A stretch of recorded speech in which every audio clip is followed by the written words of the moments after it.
দেশের মার্কেটে অফিসিয়ালভাবে আসতে যাচ্ছে পোকো C61।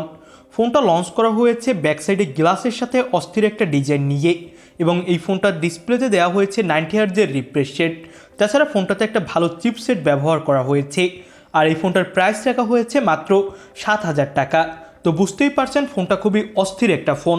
তো আজকের ভিডিওতে আমরা এই লোয়ার বাজেট সেগমেন্টের ফোনটা নিয়ে ফুল ডিটেলস কথা বলবো।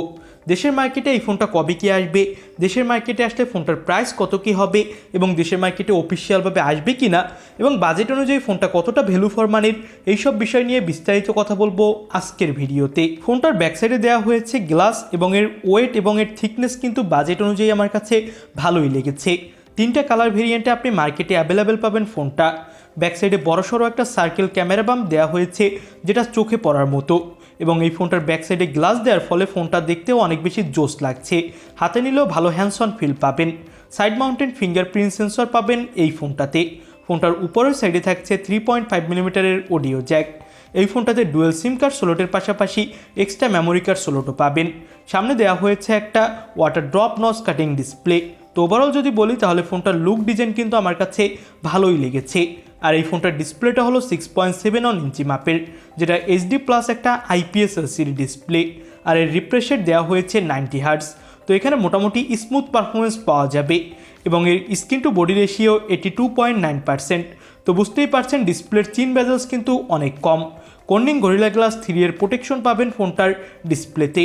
আর এর পিক ব্রাইটনেস দেওয়া হয়েছে 500 নিটস। তো আমি আপনাকে বলবো এই ফোনটা যখন আপনি সানলাইটে অথবা হেভি লাইটে ইউজ করতে যাবেন তাহলে কিছুটা হলেও ব্রাইটনেসের ঘাটতি পাবেন, যেটা লোয়ার বাজেট সেগমেন্টের সব ফোনেই হয়।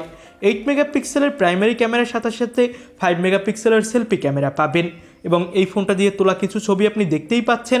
ভালো ফটোগ্রাফি করতে পারবেন প্রপার লাইটিংয়ে। তবে আপনি যদি খেয়াল করেন তাহলে দেখতে পারবেন লো লাইটে কিন্তু তেমন একটা ভালো ফটোগ্রাফি করা যাচ্ছিল না, যেটা কিন্তু স্বাভাবিক এই বাজেটে। যেহেতু একদম লোয়ার বাজেট সেগমেন্টের একটা ফোন, তো অন অ্যাভারেজ ক্যামেরা পারফরমেন্স দিবে, এটাই স্বাভাবিক।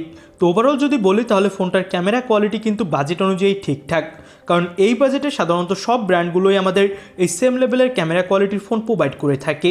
ব্যাকসাইডের এবং সামনের ক্যামেরা দিয়ে আপনি ফুল HD প্লাস রেজুলেশনে ভিডিও রেকর্ড করার সাপোর্ট পাবেন। তো ক্যামেরা কোয়ালিটি নিয়ে আমি আলাদা করে আর কথা বাড়াবো না, এবার আমরা কথা বলবো এই ফোনটার পারফরমেন্স সেক্টর নিয়ে। ফোনটাতে লোয়ার বাজেট সেগমেন্টের একটা গেমিং চিপসেট দেওয়া হয়েছে মিডিয়াটেকের Helio G36। LPDDR4X RAM use করা হয়েছে ফোনটাতে। আউট অফ দ্য বক্স এখানে আপনি পাবেন Android 14, এবং এই ফোনটার 2টা ভেরিয়েন্ট আসবে, 464GB এবং 6128GB। আর 4GBর সাথে আপনি 4GB ভার্চুয়াল র্যাম পাবেন, আর 6GBর সাথে 6GB। এবং এই ফোনটাতে আপনি পেয়ে যাবেন 2 বছর পর্যন্ত অ্যান্ড্রয়েড আপডেট এবং 3 বছর পর্যন্ত সিকিউরিটি আপডেট। এছাড়া অন্যান্য ফিচারও পাবেন এই ফোনটাতে। তো ওভারঅল পারফরমেন্সের দিক থেকে ফোনটা ভালোই। 5000 mAh ব্যাটারি, আর বক্সে চার্জ করার জন্য পাবেন 10 ওয়াটের ফাস্ট চার্জার। তো এই তো ছিল পোকো C61 ফোনটার স্পেসিফিকেশন রিভিউ। এবার আমরা ফোনটার প্রাইস নিয়ে কথা বলবো। এই ফোনটার বেস ভেরিয়েন্ট লঞ্চ করা হয়েছে 7,499 রুপিতে ইন্ডিয়ান মার্কেটে, যেটা বাংলাদেশি টাকায় কনভার্ট করলে হয় 9,871 টাকা।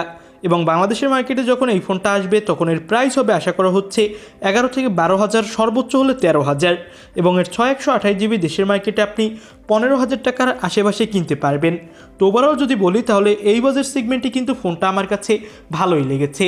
ফোনটাতে আপনি যেমন অস্থির একটা ডিজাইন পাবেন, তেমনি ডিসপ্লে কোয়ালিটিও ভালো, আপডেট পাচ্ছেন বেশ কয়েক বছর, এবং এখানে আপনি টুকিটাকি মাল্টিটাস্কিং করতে পারবেন। আমি আপনাকে বলবো যারা নিউ একটা ফোন কিনতে চাচ্ছেন এবং তেমন একটা গেমিং করবেন না, ক্যামেরা কোয়ালিটিও দরকার নেই, জাস্ট ইউজ করবেন, ফেসবুক, ইউটিউব এইসব দেখবেন, তারা অবশ্যই এই ফোনটা দেখতে পারেন। কম করে হলেও অনেক বছর ইউজ করতে পারবেন। তো এই তো ছিল ভিডিও ভালো লাগলে অবশ্যই একটি লাইক করে দিবেন, চ্যানেলে নতুন হলে সাবস্ক্রাইব করে রাখবেন। আজকের মতো ভিডিও এখানেই শেষ করছি। নতুন কোনো ভিডিওতে আপনাদের সাথে কথা হবে। আল্লাহ হাফেজ।